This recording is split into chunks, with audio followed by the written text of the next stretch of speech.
Bom, boa tarde a todos. Sou um verdadeiro intruso entre tantos especialistas.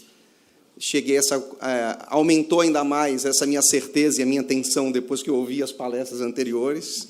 Então, profissionais gabaritados na área, e simplesmente eu vim aqui como intruso, mas esse foi o propósito da Luciana. A Luciana disse, olha, Marcos, eu queria que fosse alguém lá que desse uma visão um pouco diferente. Foi uma maneira educada que ela falou, Luciano, joga aberto. Você quer que vá alguém lá que fale o que as pessoas não querem ouvir? Sim, é mais ou menos isso. Então, eu me proponho a isso, a trazer, na verdade, gente, agora falando sério, uma visão um pouco ou bastante empresarial, uma visão econômica, numa situação em que há um possível choque ou um imbricamento com o direito de família. Eu advogo para empresas, empresários, sócios, que muitas vezes eles se deparam em situações de separação ou de sucessão. Quando isso ocorre, eu sempre chamo um parceiro especializado em famílias e sucessões, e às vezes também sou chamado em casos de separação ou de sucessões, em que, dentre o patrimônio, existe participações societárias. Então, eu trabalho basicamente em casos em parceria, trazendo, vamos dizer assim, eu não digo especialidade, mas a área que eu atuo. E por isso, então, que eu optei por combinei com a Luciana esse tema, partilha das cotas no divórcio, estando bem ciente de que eu vou falar algo que a grande maioria não gosta de ouvir, ou não vai gostar de ouvir, ou que realmente não condiz com os princípios de famílias e sucessões. Ou seja, eu estou me propondo aqui realmente a ser execrado. Vamos só, então, bom, feitos esses agradecimentos e essa introdução, vamos ao que interessa.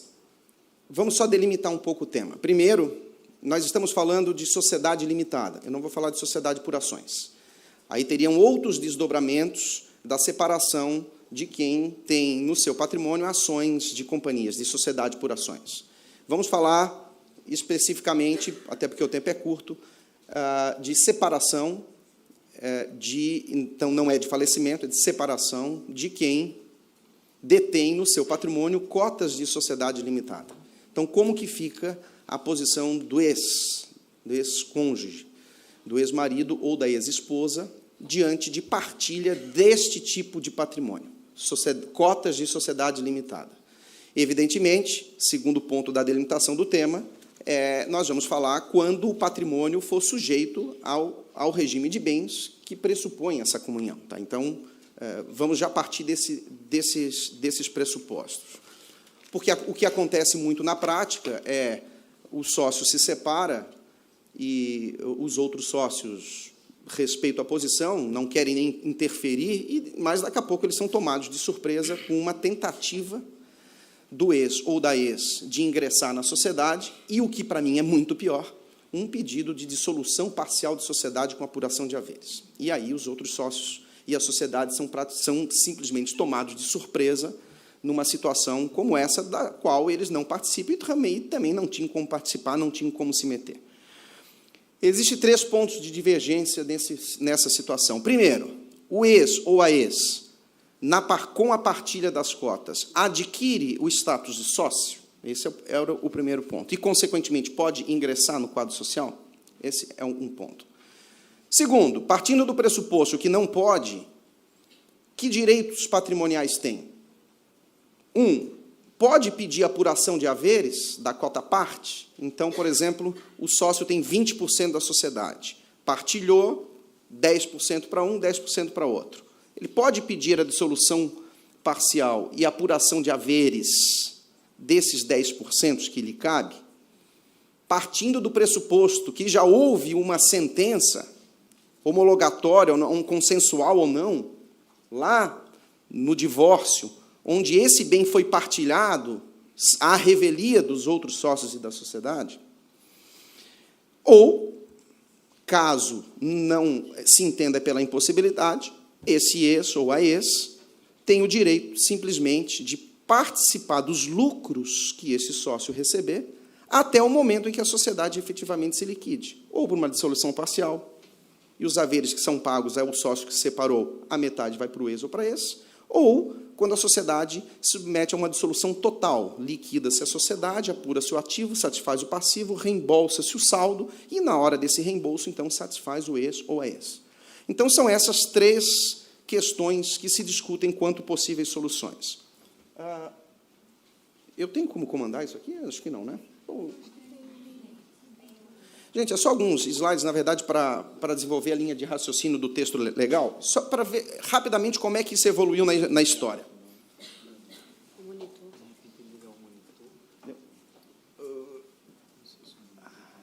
Rapidamente.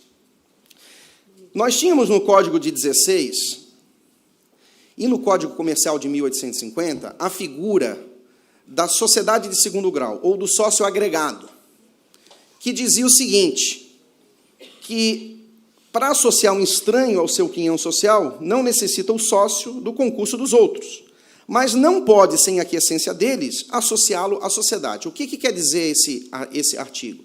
Que um sócio, ele não pode trazer um estranho para a sociedade sem a anuência dos outros.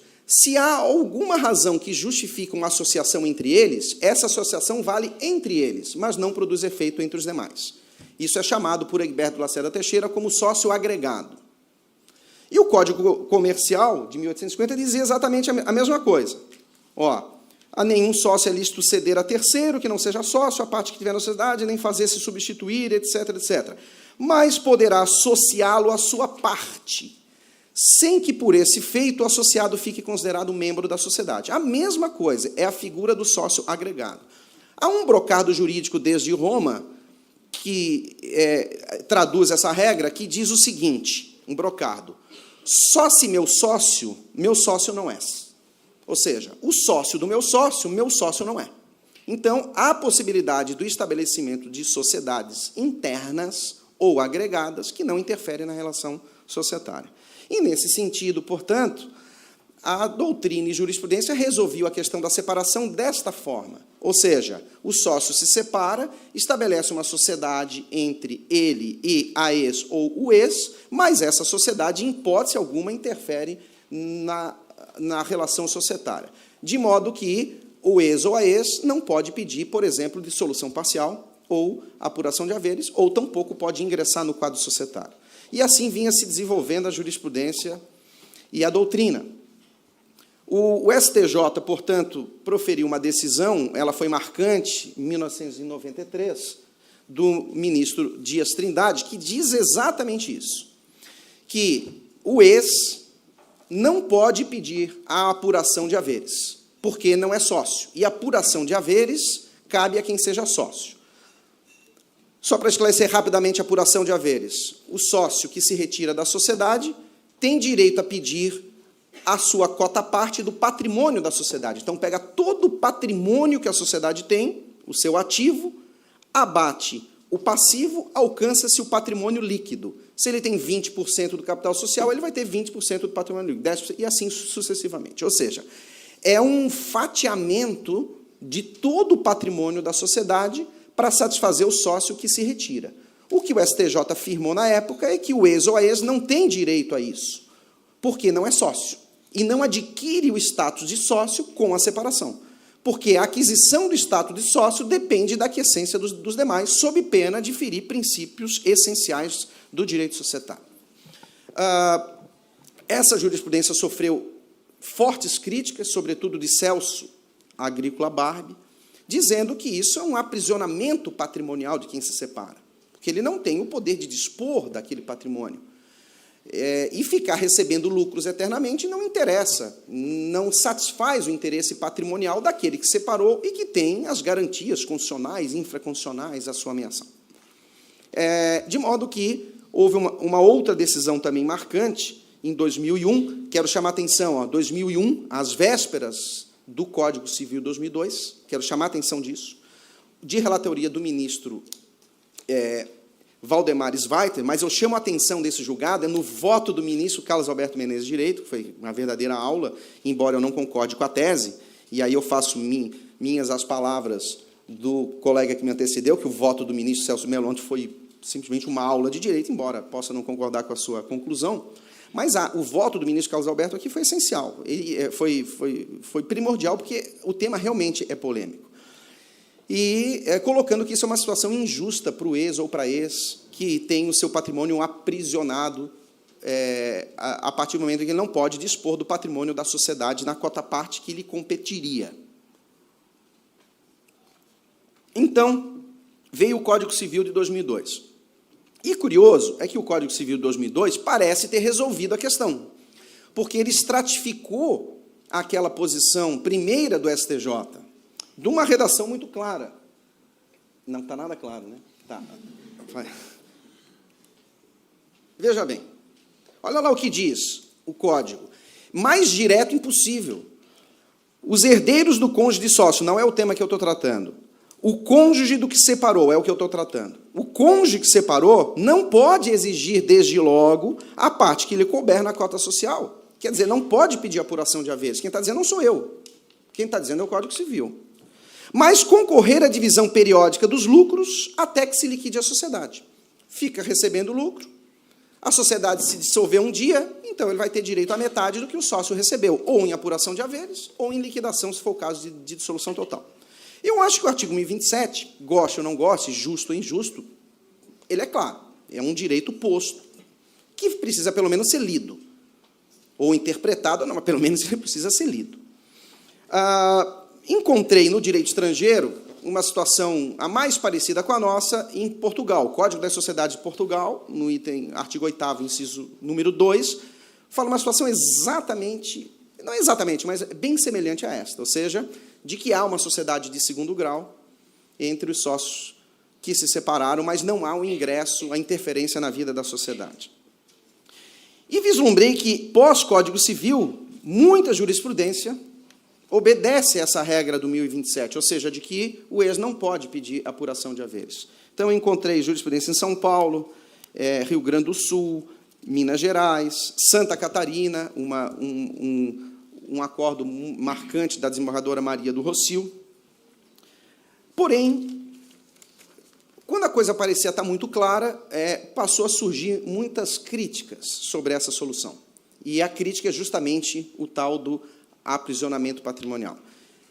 Eu chamo a atenção na doutrina por dois críticos. O professor Cássio Cavalli, grande comercialista, professor da Fundação Getúlio Vargas, e a doutora Priscila Corrêa da Fonseca.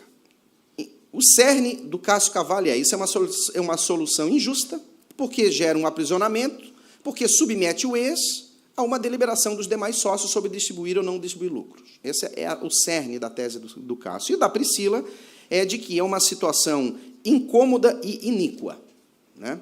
É isso que eles colocam. E há, sim, algumas jurisprudências nesse sentido, conferindo, sim, ao ex ou à ex o direito de reivindicar a apuração de haveres em detrimento dessa situação.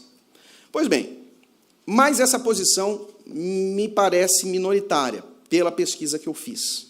Me parece minoritária na jurisprudência e também na doutrina. Eu quero citar aqui como doutrinadores o professor Alfredo Assis Gonçalves Neto e outros comercialistas que defendem a aplicação a literis do artigo 1027. Pois bem, vem o Código de Processo Civil. E aí o Código de Processo Civil parece dar uma solução diferente do Código Civil. E aí é que eu quero chamar a atenção, vamos ver se está lá. No parágrafo único do artigo 600, que diz: o cônjuge ou companheiro do sócio cujo casamento, união estável ou convivência terminou, eu achei meio estranha essa expressão, terminou, vocês têm que dizer se ela está boa ou não, mas poderá requerer apuração de haveres. Requerer a apuração de haveres, que serão pagos à conta de cota social titulada por este sócio. A leitura isolada desse parágrafo único parece dar a entender que, pelo Código de Processo Civil, pode o ex ou a ex pedir a apuração de haveres e o pagamento dos haveres imediatamente. Realmente, uma leitura isolada do parágrafo único não deixa dúvida. E aí surge aquela dúvida. Há uma antinomia jurídica? Eu tenho, hoje, o Código Civil dizendo que não pode pedir apuração de haveres e o Código de Processo Civil dizendo que pode pedir apuração de haveres. A minha posição isenta, por enquanto ela está isenta, depois eu vou dar uma posição empresarial, é que não há antinomia jurídica. O Código de Processo Civil não passou a permitir que haja o pedido de apuração e pagamento de haveres de imediato. Isso é uma leitura isolada do parágrafo único. E digo isso por algumas razões. Nós precisamos ler todo o capítulo da dissolução parcial. Porque se nós lermos todo o capítulo da dissolução parcial, nós vamos ver que hoje o Código ele permite separar as ações. Primeiro, uma ação apenas para apurar os haveres, e a outra ação de dissolução parcial da sociedade. Esse parágrafo único trata da possibilidade de pedir apuração de haveres, aferir o valor dos haveres das cotas, mas não necessariamente fazer a pessoa jurídica pagar de imediato. Por que eu digo isso? Porque esse mesmo capítulo diz, em rol taxativo, quais as hipóteses de resolução da sociedade, ou seja, quais as hipóteses que a sociedade pode dissolver parcialmente. E as hipóteses são direito de retirada, quando o sócio quer se retirar. Segundo, quando o sócio é expulso da sociedade, ou quando há o falecimento do sócio. Essas são as hipóteses, não sou eu que estou dizendo isso, essas são as hipóteses que o Código de Processo Civil diz que há dissolução parcial da sociedade, e não inclui dessas hipóteses a separação do sócio. Portanto, a separação do sócio não é causa de dissolução parcial da sociedade, nunca foi e não passou a ser depois do Código de Processo Civil. Mais ainda, como que se apura os haveres, segundo o Código de Processo Civil? Você precisa estabelecer uma data base, você precisa apurar o patrimônio num determinado dia, porque o patrimônio da companhia é mutante, ele muda diariamente, então você precisa ter um marco temporal. E o marco temporal, hoje, é elencado por lei, no artigo 600, o mesmo artigo 600. E ele diz em todas as hipóteses, em caso do exercício do direito de retirada, é no 61º dia da notificação. Em caso de exclusão de sócio extrajudicialmente, é no dia da reunião que decidiu excluir. No caso de dissolução judicial, no trânsito julgado da sentença. No caso de falecimento, do óbito. Então, você tem todas as hipóteses de estabelecer a data da resolução. E não tem da data de separação. Por quê? Porque a separação não é caso de dissolução. Então, uma leitura desavisada do parágrafo único do Código de Processo Civil pode levar à conclusão, porque eu já vi artigos nesse sentido, de que o Código de Processo Civil passou a permitir a dissolução parcial e a apuração de haveres em caso de separação e, data máxima vênia, a minha interpretação do direito positivo, sem qualquer conotação axiológica por enquanto, é no sentido de que não, o Código não passou a permitir. Então, nós continuamos com a mesma situação de que, justo ou injusto, o direito positivo vigente não permite a dissolução parcial e apuração de haveres do sócio que se separou. E também não permite o ingresso da sociedade. Qual a única solução que ele lhe confere? Participação periódica dos lucros, até que a sociedade se liquide ou se dissolva. Sabendo, claro, que essa decisão gera uma certa perplexidade, porque em algumas situações há aprisionamento, sim. Para fechar esse ponto, eu queria dizer que eu fiz uma última pesquisa de jurisprudência no STJ, e tudo que eu encontrei foi no sentido de respeitar o artigo 1027 do Código Civil. Eu destaco 2 acórdãos de 2017 do ministro Luiz Felipe Salomão. Vou citar aqui um trechinho só. Eu sei que é chato ficar lendo jurisprudência, mas eu queria destacar esse trecho. A manutenção das cotas empenhadas em tesouraria é harmônica com a teleologia do 1027, combinado com 1053, que, para simultaneamente evitar a dissolução parcial da sociedade e a ingerência de terceiros na gestão social, estabelece que os herdeiros do cônjuge ou o cônjuge que separou não pode exigir, desde logo, a parte que lhe couber na cota social, mas deve concorrer à divisão periódica dos lucros até que se liquide a sociedade. Há um outro acordo dele, e quero também chamar a atenção um outro do ministro Marco Aurélio Belize, extremamente longo, em que ele conclui em tese, o direito da cônjuge casado em comum universal de bens, a partilha do conteúdo econômico das cotas da sociedade, todavia, o direito à dissolução compulsória determinado, todavia, não se lhe conferindo, todavia, o direito à dissolução compulsória da sociedade.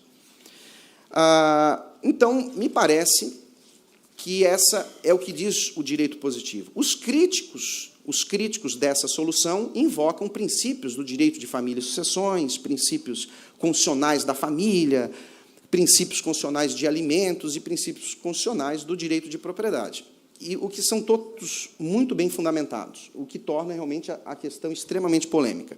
Eu queria, não sei quanto tempo ainda tem, 10 mais 10, né? Então, trazer um pouco a principiologia do direito societário e empresarial, que fundamentaria essa posição aqui.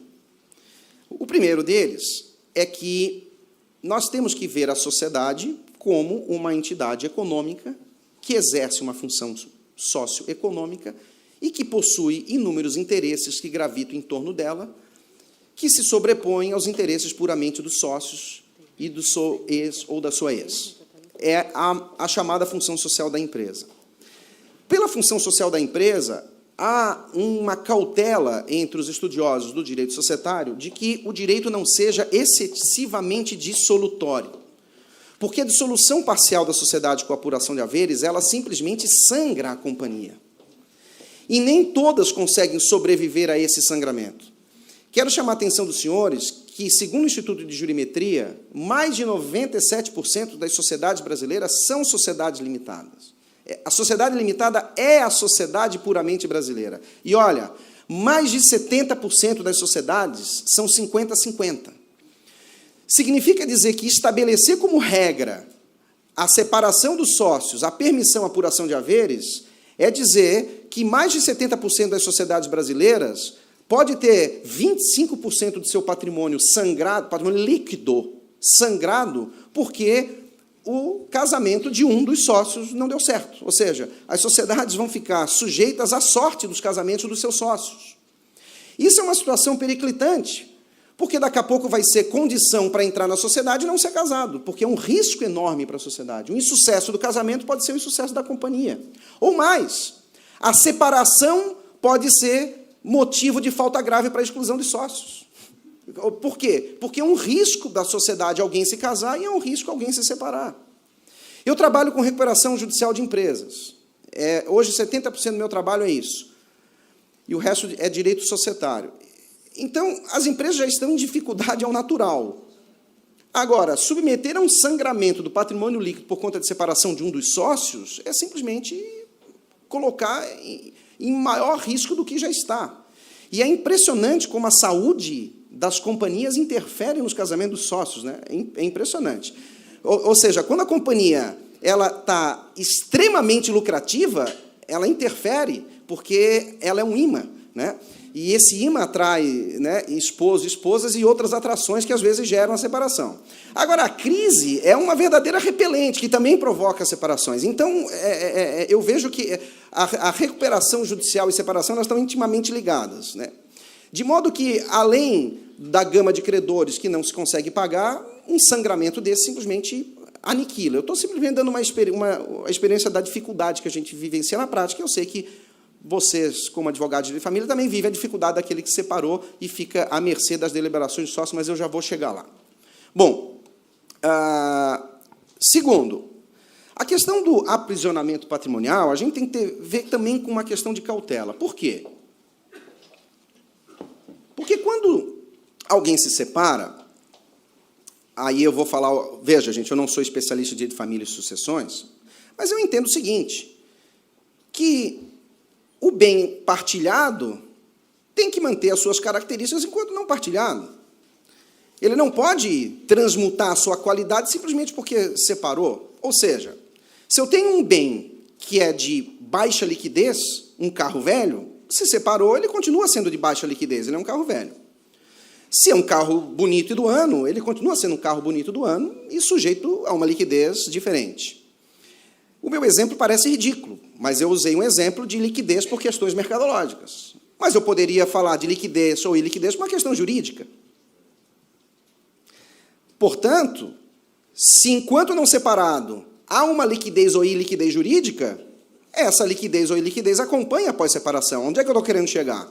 A liquidez de uma ação de companhia aberta é uma. A liquidez de uma sociedade anônima de capital fechado é outra. De uma sociedade simples é outra e de uma limitada é outra. A liquidez é diferente.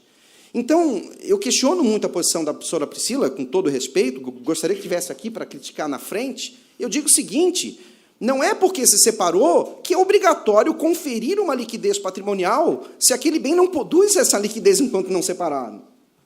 Então, ter no patrimônio cotas de sociedade limitada é ter um patrimônio de difícil way out. O way out é a capacidade de desinvestir.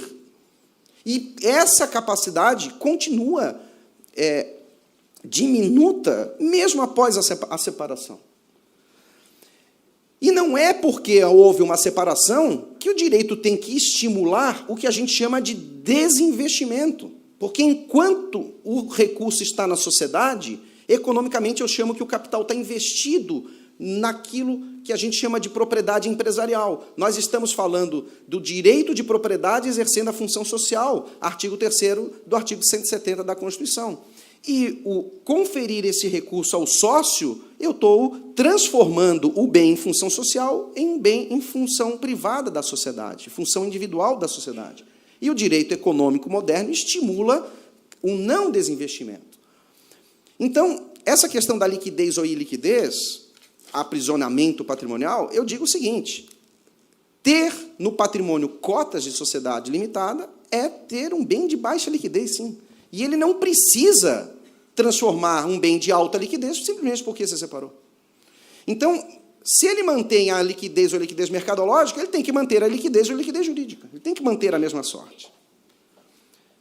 Depois, é injusto porque quem se separou fica submetido à deliberação dos demais sócios. É verdade, fica, porque os outros sócios podem deliberar não distribuir lucro. E se delibera não distribuir lucro, o ex ou a ex ficariam, teoricamente, a descoberto. É verdade. Só que eu não posso estabelecer isso como motivo para ser a regra geral, porque daí eu estou partindo do pressuposto que em toda a sociedade vai haver uma autossabotagem do sócio para prejudicar o ex ou a ex. Se esquecendo de qualquer deliberação que ele faz para não distribuir lucro, ele não está distribuindo para ele também. Então eu estou partindo do pressuposto que a má conduta tem que justificar uma regra geral para coibir essa má conduta, quando eu acho que a má conduta tem que ser trabalhada como exceção e não como uma regra geral. Senão, nós vamos estabelecer como norma a mesma regra do malfadado artigo 977 do Código Civil, que é uma bela porcaria. Eu vou lembrar para vocês o que é o 977 do Código Civil. Ele diz que os sócios casados com comunhão universal ou separação obrigatória não podem contratar sociedade. Eles não podem ser sócios de uma sociedade. Isso é um pensamento de 1972, que o nosso projeto é de 1972. O Código Civil tem 30 anos, ele nasceu com 30 anos de idade.